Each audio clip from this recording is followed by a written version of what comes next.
근데 이제 본인의 지지가 강화가 되고 있고 총선 이겨야 되니까 뭐 사퇴서를 일축했어요. 근데 사실 이재명 대표 본인에게 제기한 사법 리스크, 앞서 재판 혹은 뭐 대북송금 의혹 검찰 수사 이런 얘기 저런 얘기를 해봤지만 이 본인 관련 사법 리스크, 사법 위기가 점차 측근들을 중심으로도 확산되고 있습니다. 특히 이재명 대표가 소환 조사를 앞두고 있는 쌍방울의 대북송금 의혹 관련 재판에서도 사법 방해 의혹이 불이 붙었습니다.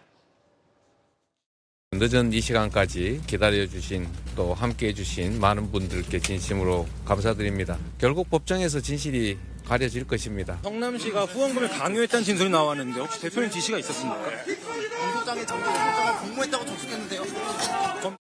의원님도 소환조사 검토하고 있다 이런 얘기가 나왔었는데요. 혹시 통보받으신 사실이 있으신가요? 네, 통보 못 받았습니다. 오히려 언론사에서 짜고 있는 프레임이 있지 않습니까? 박찬대 의원은 이화영 전 부지사 측 만나서 회유한 것 아니냐. 물론 즉석에서 통화를 이화영 전 부지사 부인과 했는데 어떤 내용을 주고받았느냐 여러 가지 그 얘기들이 있는데 이건 좀 새로운 것 같아요. 이현정 의원님. 네. 재판 기록 유출 관여 의혹은 뭡니까, 박찬대 의원? 그러니까 좀 전에 이제 박찬대 의원이 그런 이야기했죠. 통보받은 게 없습니다라고 했다가 바로 뒤이어서 통보받았다라고 이야기를 하고 있습니다. 그러니까 박찬대 의원의 말을 더 이상 어떻게 믿을까라는 저는 참 그런 생각이 드는데 자꾸 이 문제가 이재명 대표와 관련된 사건들에 있어서 그동안 쭉 진행한 거 보면 측근들이 많은 분들이 구속이 됐습니다. 또 재판을 받고 있습니다. 또 새로운 분들이 지금 연루가 되고 있어요. 지금 박찬대 최고위원도 연루가 되고 있는 상황인데요. 왜 그러냐면 박찬대 최고위원은 그 이재명 대표의 핵심 측근이죠. 왜냐하면 지난번 이제 경선 때 런닝메이트로 뛰었지 않습니까? 자, 그러다 보니 이분이 이제 정진상, 김용 씨가 없다 보니까 이제 박찬대 최고가 나설 수밖에 없는 상황이 돼버렸습니다. 예. 특히 이제 이화영 부지사의 측근인 이우영 씨를 직접 만났고 또 부인하고도 통화를 했지 않습니까?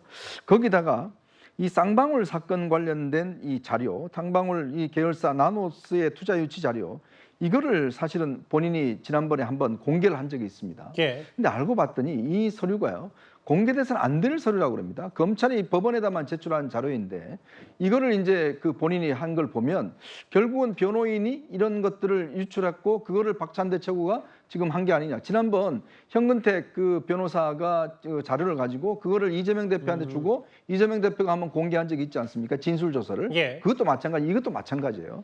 그러니까 이런 재판에서 쓰이는 이런 자료들을 실제로 박찬대 최고가 가질 수가 없는데 근데 문제는 본인이 그걸 들고 흔들었단 말이에요. 잠시만요. 그러니까 화면 잠깐 볼까요? 그러니까 박찬대 최고위원이 국회 여기 소통관에서 옆에 박범계 의원도 있었지만 여기서 발표했던 내용이 실제로 손에 쥐면 안 되는 걸 해서 정치 공세를 폈다 뭐 이 말씀하시는 그렇죠. 거예요?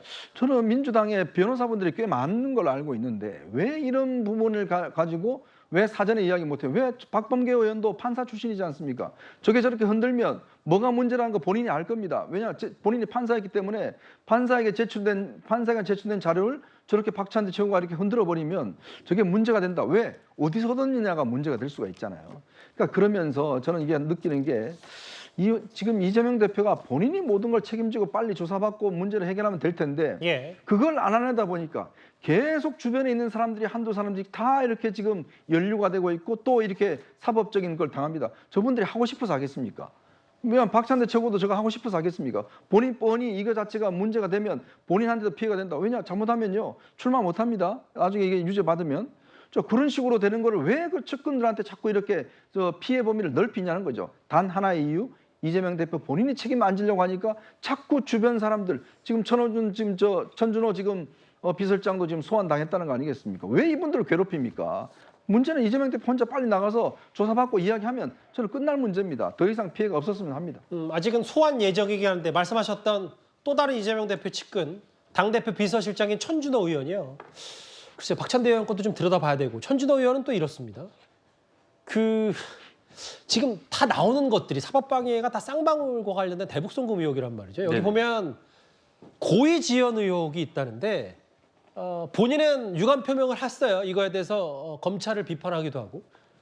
비서실장이 뭘 나서서 재판을 고의로 지연했다는 얘기입니까? 글쎄요. 천준호 의원이 다른 사람도 아니고 당대표 비서실장이잖아요.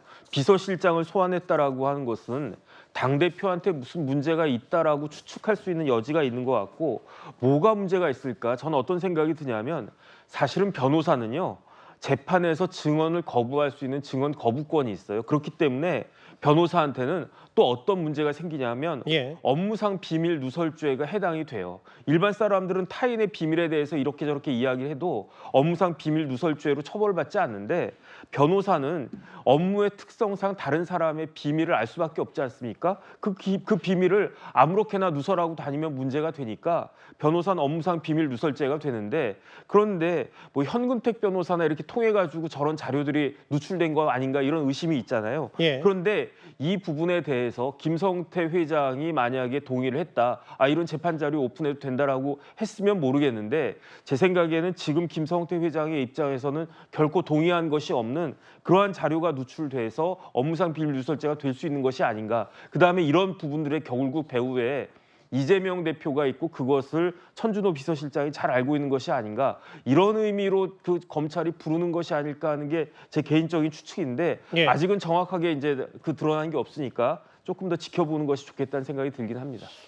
그런데 이거와 또 다른 차원의 그러니까 지금 이재명 대표의 지금 이 박찬대 의원과 천준호 의원은 여의도 최측근들이고 실제 경기도 최측근 관련 일종의 사법방해 얘기가 있거든요. 바로 김용전 부원장 얘기인데 지금 김용전 부원장 유동규 전 본부장에게 뒷돈을 받은 건 아니냐는 혐의로 재판 중이고 그런데 또 다른 의혹 하나가 불거졌습니다. 바로 이 얘기인데요. 위증 진술을 확보했다. 그게 사실 알리바이이기 때문에 지금 김용전 부원장 재판에서 옥신각신했거든요. 검찰과 김용전 부원장 측이. 근데 누군가 거짓말을 하면서 김용전 부원장이 유리하도록 만들었다는 겁니까? 네, 그렇습니다. 사실 그 김용전 부원장의 경우에는 이재명 대표가 국정감사장에서 나의 최측근이다 이렇게 얘기한 분이고요. 예. 뿐만 아니라 성남 사단으로서 경기도까지 같이 가고 경기도에서 민주당까지 같이 온 정말 핵심 중에 핵심이다 이렇게 얘기할 수 있는데요. 이분들이 위증을 하게 한다. 이거 정말 있을 수 있는 일이냐 이런 생각을 할 수가 있고요.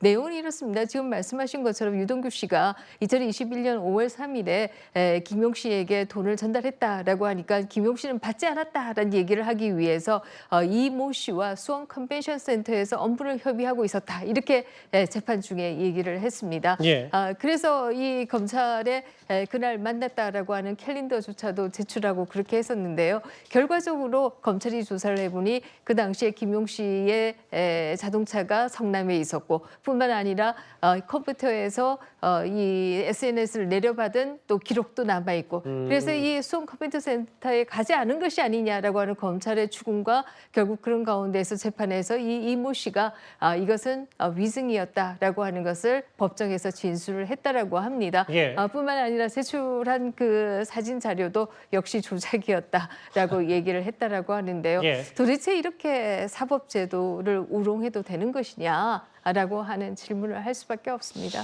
그 박성미 비서관님이 좀 본질을 보면 이런 것 같아요. 정말 여기 좀 보면 그 시간에 유동규 전 본부장이 정말 김용 전 부원장의 뒷돈을 줬는지 아닌지는 잘 모르겠어요. 근데 다만 알리바이를 되는 과정에서 김용 전 부원장 측이 거짓말 혹은 위증교사를 했다면 주장들이 그건 뭐 문제가 될 텐데 김용 전 부원장 측은 뭐라고 좀 설명하고 해명하고 있습니까?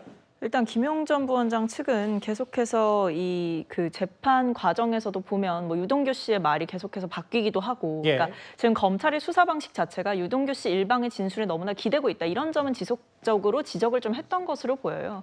그리고 이제 사법방해라는 것이 사실상 지금 뭐 이재명 대표의 측근들을 향한 공격이기도 하고 또 당의 지도부들을 향한 공격으로 또 검찰 측에서 의도적으로 지금 이렇게 하고 있는 것 아니냐라는 문제의식도 있는 것 같은데 일단 김용전 그 부원장 측에서는 정치검찰이다라고 비판을 하고 있고 이재명 대표의 구속영장 청구의 사유가 뭐가 될 수 있을까라는 것을 검찰 입장에서 좀 고민을 해보면 예. 결국에 증거인멸 교사 이런 것들로 좀 묶어서 넣으려는 것 같아 보여요. 왜냐하면 현직 야당 대표가 뭐 도주 우려는 없지 않겠습니까? 그렇기 때문에 결과적으로 검찰에서는 구속영장을 치더라도 증거인멸 우려 이런 부분들을 아마 집어서 넣을 것으로 보이는데 김용전 부원장 측에서는 갑자기 이런 이제 본인에 대한 공격을 검찰이 하는 것 자체가 이제 이재명 대표가 뭔가 증거인멸을 하려고 한다. 예. 이런 것들을 종합적으로 부각시키기 위한 의도가 있는 것이다라는 식으로 좀 저항, 비판을 하고 있는 것 같습니다.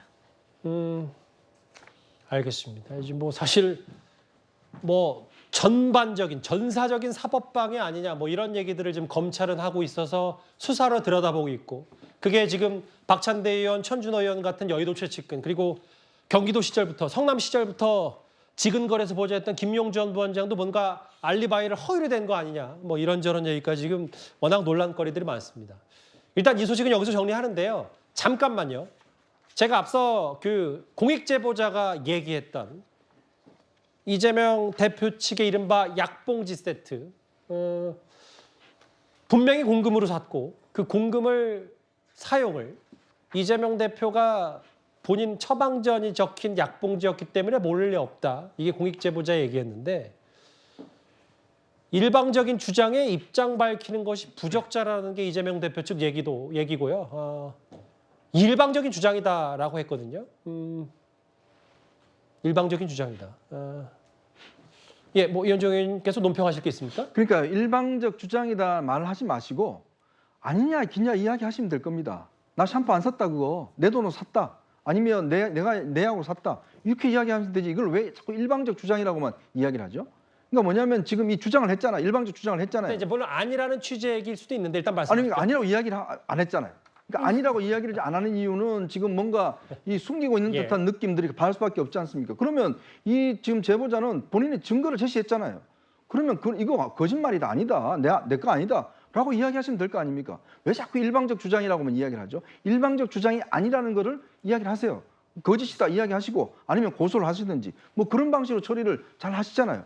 근데 왜 이 사건에 대해서만 계속 일방적 주장이란 말을 그냥 계속 레코드판처럼 그냥 하는 것인지 옛날 같으면 바로 고발했을 겁니다. 근데 왜 고발 안 하시죠? 공익제보자 법적 조치를 안 하는 이유도 있을 것이다 이 말씀하신데요.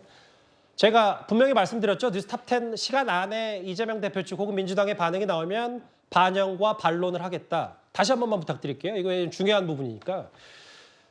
저희 뉴스탑10에 최초로 제보한 저 사진 일방적인 주장이다라고 했고 일방적인 주장에 어떤 입장을 밝히는 게 부적절하다. 그럼 결국은 언론은 여기까지고 결국은 김민정 교수께서 판단하셔도 결국 권익위로 가서 권익위에서 문제가 있다면 또 검찰 수사에 되고 뭐 이런 과정을 거칠 수밖에 없는 구조가 네, 됐네요. 그렇습니다.